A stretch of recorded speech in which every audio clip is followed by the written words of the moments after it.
Welcome to In Conversation with MANWAR podcast. This podcast is brought to you by the Do Not Be a Bystander campaign. You can join us in raising awareness about bullying by visiting the donotbeabystander.com, and be sure to subscribe to the channel to stay informed about upcoming episodes. Today's participants are Sharon, Ridan, and Adian. Our special guest for today's episode is Rob Wells. Welcome to our Bullying Awareness Podcast. I'm your host, MANWAR Khan. Today, I'm joined by three young individuals who are ready to share their thoughts and insights on the topic of act of kindness.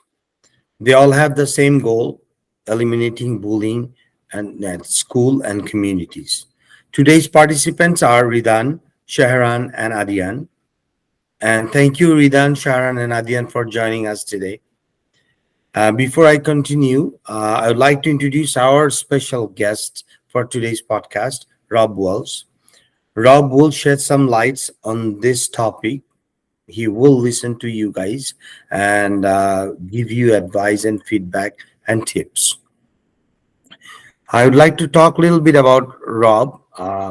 Rob has lived all his life in Alberta.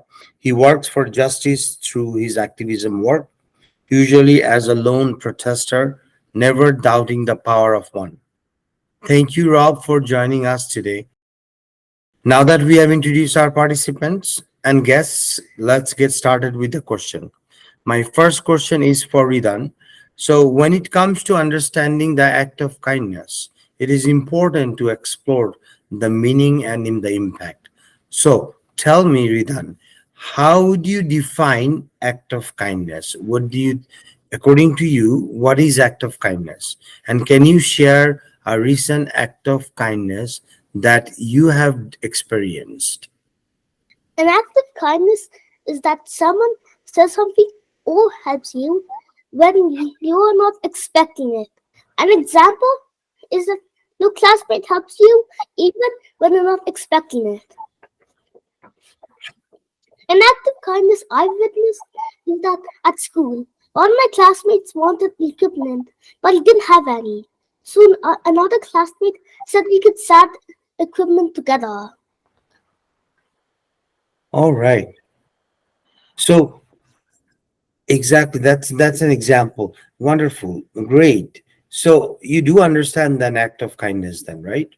So, for example, if you have a sibling, Yeah, you do. So if your sibling asking or doing something where he needs your help and you have time to help, would you go and help? yeah, you should. You should, right?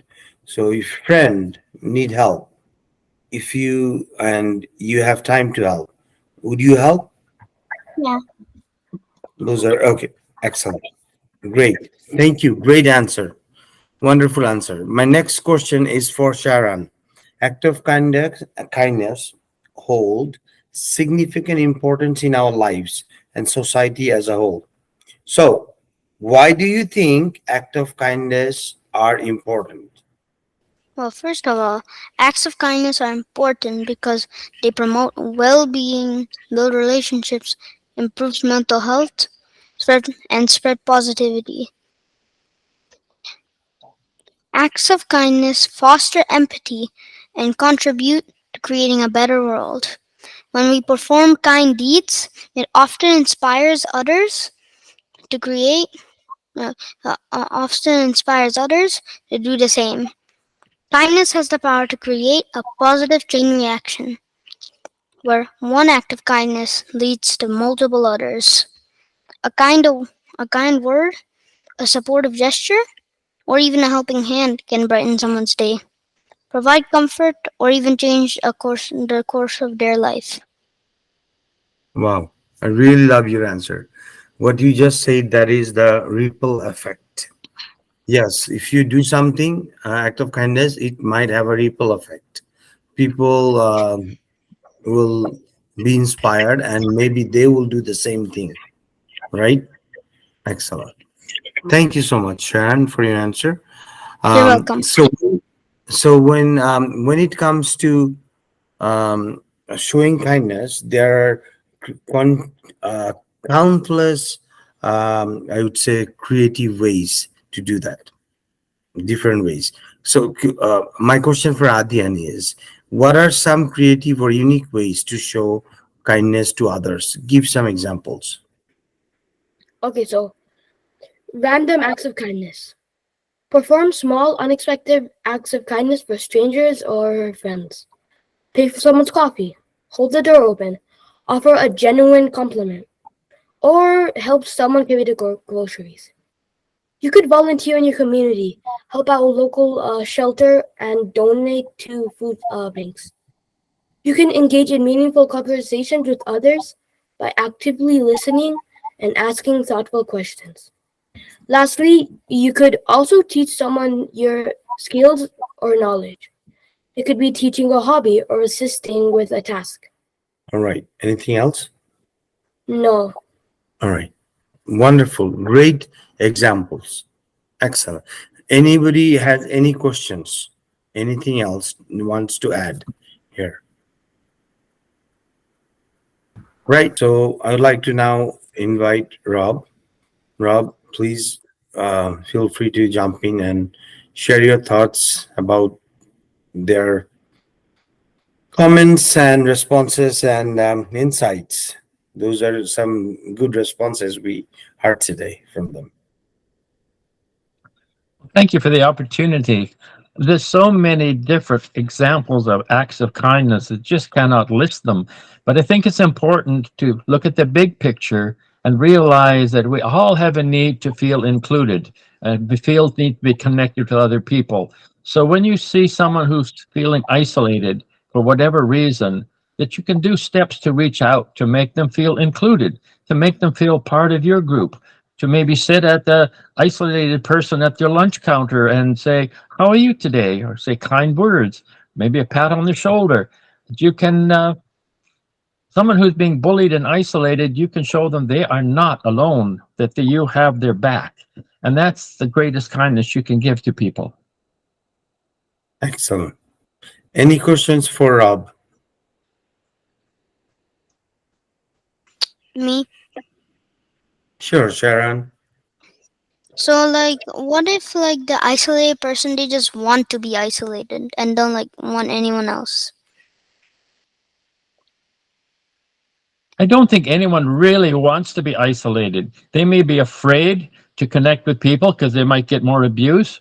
So you don't have to be too intrusive. You can just a smile, you can a kind word, you can maybe sit close to the person just to show that you want to them to be included in your circle.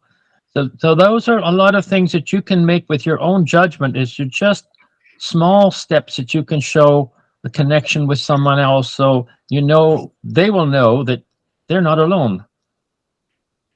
Oh, okay. So I have a question, Sharon, for you now. Did you mean if somebody wants to be isolated, did you mean somebody wants to be alone or not to socialize? Is that you Yeah, like mean? yeah, they want to be like alone. So is the answer would be the same, Rob, for that? If that one person wants to be alone, choose to be alone, not to not to socialize. In that case, your response stands the same. Yes, it's very important to respect other people's boundaries and what their comfort level is. But there's lots of ways to just show respect to someone else in a way that they do not feel further isolated. Right. Feel isolated. It's a there is a it's a tricky word, isolation. If purposefully someone, that's what Rob is mentioning, Sharon, that if we should not be, if somebody feel isolated, then it's our job to be their friend or talk to that person's or smile what Rob said, right? So again, if you choose to be alone at the certain moment of time, and what Rob said, that yeah, we should respect their boundaries, right? So you got your answer, right? Any other question for Rob? No. No No. question? All right, excellent. So we have come to the end of this podcast. Thank you again for our participants. And I also want to thank Rob for joining us today. Thank you so much for listening to today's episode. Before we wrap up, I'd like to remind our listeners that there are several resources available to help individuals dealing with bullying, and the government of Alberta has the helpline. That number can be reached at 1-888-456-2323. Bullying is a violation of human rights, and under no circumstances is bullying acceptable. As a community, we have shared responsibilities to stand against bullying and refuse to be bystander. Thank you again for joining in conversation with Manwar Khan, and see you next week. Bye. Bye. Bye.